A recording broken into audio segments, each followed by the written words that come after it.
He just remembered this is home and the wonderful things about Urbana.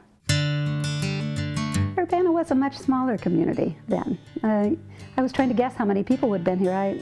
I'm sure even when I was in high school, it probably wasn't much more than 20,000. So when I was a young child, it was probably even smaller than that. And the schools were neighborhood schools. So you tended to, matter of fact, I think everybody practically walked to their school, to and from, walked home for lunch. Raj was a little different though. He rode his bike 3 miles because he went to St. Mary's. So he would ride 3 miles one way and 3 miles the other back to his home on Washington. I knew Roger Ebert in Urbana High School when we were both students there. He was very bright and very early could express himself well with words. Both in writing, he was editor for the Echo, the high school newspaper, but he was also on the speech team, and he won prizes throughout the state speaking.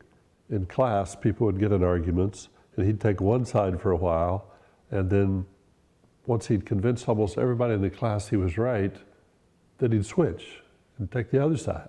He just really enjoyed the give and take and expressing himself. He just did it so well. When I was talking to a couple of teachers this week that are still living in the community that we had in high school, they were referencing that. So from a teacher's perspective, I don't know if they really loved that and appreciated it, or if they thought, oh my gosh, you know. He could be egotistical. He knew he was smart, and but on the other hand, he was popular. He was in plays. He was elected senior class president. The Urbana High School radio program that he served as the reporter for. But he also wrote for the News-Gazette when he was just a kid, 16 years old. I was playing on the basketball team, and he was assigned to cover Urbana High School sports. And so my grandmother saved his earliest articles in the paper and put them in a scrapbook for me, not because Roger wrote them. She didn't know who he was, but because it was just her grandson, you know, name and picture in the paper. But it's been really fun to go back and read over the years what Roger first wrote as a 16-year-old for print. We actually dated our senior year, and we did go to the prom as one of those dates. I still have the dress. I don't fit in it. It was really a friendship date. It wasn't like boyfriend, girlfriend, you know, that you sort of think of. But we always had fun when we did things like that.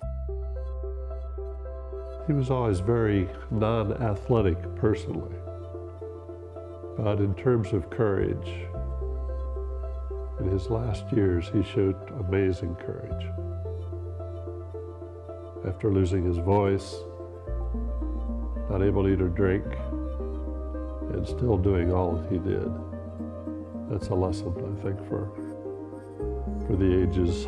Roger was very proud of the fact that Urbana chose to put a plaque in the sidewalk in front of his childhood home. I want to thank the communities of Urbana and Champaign for giving me my home. He still made, right up until his death, he maintained ties with his neighborhood, boyhood friends. He just truly was passionate about his home and his community. This place we call home in a way.